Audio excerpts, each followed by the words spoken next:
لا تنسوا الاعجاب بالفيديو والاشتراك في القناة تشجيعا لنا لنستمر بنشر المزيد إن شاء الله.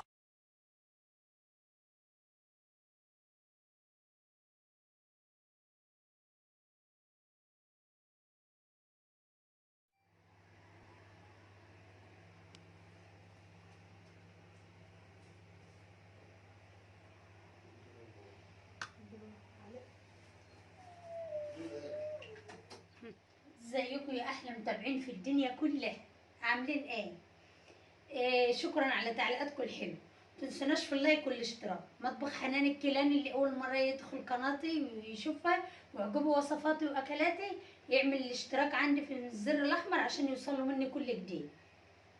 وبحبكم جدا وبحب كلامكم ليا، وربنا يا رب يخليكم ليا وما يحرمنيش منكم ابدا، والقناه تكبر بيكم وعايزينها تكبر تكبر تكبر بقى. لايكات لايكات لايكات حلوه كده منكم كتير. هنعمل لكم النهارده بقى يا حبايب قلبي سمك دنيس عشان بنسى اسمه. هنقليه. وطبعا كلنا زماننا عارفين السمك ده بيبقى عامل ازاي، بس بيبقى ريحته يعني زفره شويه. لا بقى الوقت بقى مبقاش ريحته زفره عشان انا عملت عليه خلطات وحاجات كده. هنوريلكم بقى نعمل ايه مع بعض. السمك اهو، عايزين بقى الصوره كده جميله اهو. نقلي كده ونعمل شويه رز بحبايه وحبايه احمر يعني، رز مصري، ونظبط الدنيا بقى كده. يلا هنبدا بقى ونشوف مقاديرنا ونشوف وصفتنا ونشوف هنعمل ايه. يا حلوين يا احلى متابعين، شوفوا انا حاطه ايه برتقان عشان اوريلكم بقى هعمل فيها ايه. حبايب قلبي بقى معانا السمك بتاعنا على حسب الكميه اللي انت عايزاها. معانا ليمون، معانا رز مصري هنحمره. هنبدا الاول في مقادير السمك. كلنا طبعا عارفين بتبقى مقاديره ايه وبيبقى نظامه ايه. هنعمل له حشوه وهنتبله في الميه، يعني حشوته غير التتبيله بتاعته. تمام. كنت مولعه الحله عشان الزيت. هنعمل بقى مع بعض ايه، نضيف مع ملح. انا حاطه هنا ميه وخل وكنت ليمونه وشويه كزبره كده العيدان بتاعتها علشان يشيل ريحه الزفره معانا.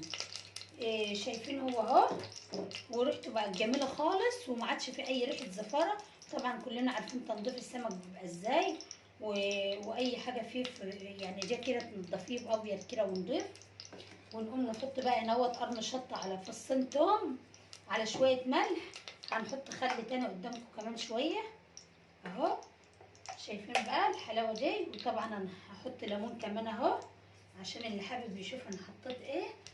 وهنبشر بقى بشره برتقان كده القشر بتاعها عشان يعمل لنا ايه ريحه الزفره شويه كمان، تخلي بقى ريحته جميله. طبعا البرتقان مفيش في اي خطر في الاكل، بنعمل بيه كيك وبنعمل بيه ممكن البط. يعني البط كمان بالطبخ بالبرتقال بيبقى جميل. هبقى اعمل لكم ان شاء الله مره في القناه. وهنحطه على السمك كده يشيل الزفره معانا ونقلبه ببعض. نبدا بقى نشوف الخلطه التانيه. اما هو يتبل معانا كده 10 دقايق ولا حاجه، تقومي بقى نعمل الرز بتاعنا. نحط شويه زيت حلوين كده يعني، لا قليل ولا كتير، علشان ايه نحمر فيهم الرز بتاعنا. نضيف بقى يا حلوين شويه رز كده مغسول، احنا غسلينه يعني انا غسلاه. هنضيفه كده اهو مغسول كبشه كده اهو، حوالي كرنيب اهو عشان احمره. اما يحمر نضيف عليه الميه والرز التاني الباقي.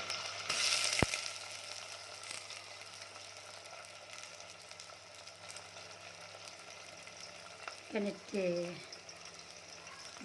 بتاعت التوم اتنطرت في الرز. تمام كده هنقلبه كده اهو. ويا حبايبي ايه ما يحمر بقى مش عدنا هنقلبه عشان ما يتكسرش معانا. ما يحمر نقلبه ونوريهولكم شو جميل ازاي وشكله جميل. خلاص بقى يا حبايبي الرز بتاعنا احمر اهو. ما تخلوش محروق قوي علشان يبقى شكله حلو في الرز، ما يبقاش ملهوف كده، يبقى يا دوبك كده الحمار كده حلو. نضيف ميتنا بقى. خلاص ضفنا الميه على ما تغلي بس غلوه. نقوم ايه نحط الرز بتاعنا بقى والملح. شايفين بقى ان التتبيله بتاعتنا الحلوه. عندنا بقى دقيق حاطين عليه معلقتين نشا، دقيق متعدد الاستخدامات اهو. وهنضيف عليه شويه بابريكا صغننين كده حوالي ربع معلقه. ونشوف بقى تتبيلتنا الحلوه هنعمل فيها ايه حلوين. احنا طبعا تبلنا السمك بتاعنا بالليمون والخل والملح والثوم والكزبره او الكرفس او اي حاجه عندك خضره تبقى ريحتها حلوه، وقشر البرتقال وكل الحاجات الجميله بتاعتنا دي. وقطعناه كده اهوت شرايح علشان ما نتبل كده ويتقلى يبقى ده احمر من جوه ويبقى طعمه حلو واديله قرمشه. ويا حبايب قلبي هنحشي بقى بايه؟ عندنا هنا الكزبره، عندنا كزبره وعندنا توم وعندنا ملح، حط عليه ملح وفلفل بقى الوان من عندك كده او شطه حاره. وهنضيف كمان عصره برده ليمون، هنضيف كمان ليمونه كده اهو عشان تديلها مزازه وطعمها كده من قلب السمكه. هنشيل البذر وهنبدا نعمل ايه بقى؟ هقول لكم هنتبله ازاي وهنعمل ايه يا حبايبي. ما في الحوض، وهنمسك بقى شويه بابريكا نص معلقه كده او ربع معلقه من الصغيره الكبيره، واهم حاجه معلقه كمون حلوه كده اهو علشان هو اللي بيديله ريحه وطعم، وربع معلقه كزبره. نقلبهم في بعض ونتبل سمكنا ونشوف هنعمل ايه. الميه بتاعتنا غليت، رزنا مغسول اهو زي العسل وزي الفل وزي القشطه. هنضيفه كده على الميه، طبعا كل واحده عارفه عيار رزها ميته ايه بتضيف على اساسه. تمام كده. هنقلب نحط الملح، شايفين بقى جمال الرز. طبعا ديت زيت حبيت رز عامله محمره. نقلب كده اهو ونحط الملح بتاعنا ونسيبه اما نجهز السمك يكون كل حاجه خلص. نحشي بقى سمكنا. احنا طبعا غسلناه تحت الميه تاني بعد التتبيله اللي كنا حاطينه فيها.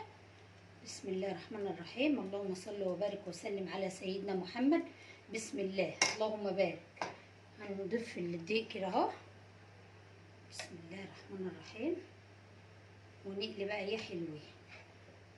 وتمسكي واحده تانية علشان تحشي تدخلي الحشوه جوه الفتح، هي عشان بس تحمر معانا تبقى حلوه. عايزه تحشيها بقى كده اهو بس ما تخليش الفلفل يجي فيها كتير اهي.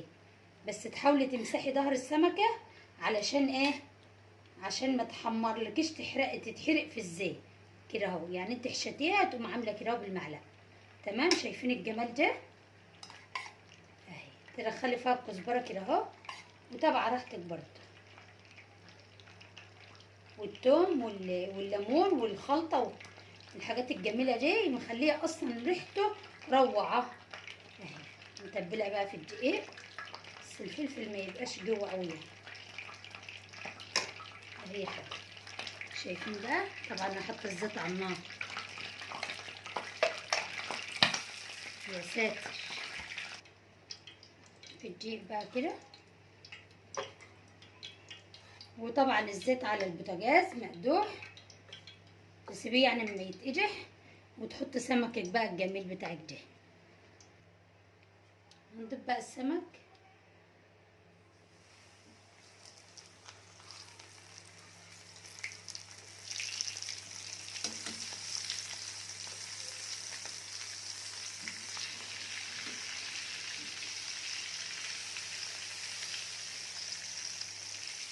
شايفين بقى يا حبايب قلبي؟ يا احلى بنات في الدنيا، بحبكم يا بناتي قوي عشان انتوا بناتي وحبايبي، وعارفه ان انتوا بتحبوني عشان كده انا بحبكم، اللي اعرفه واللي ما اعرفوش.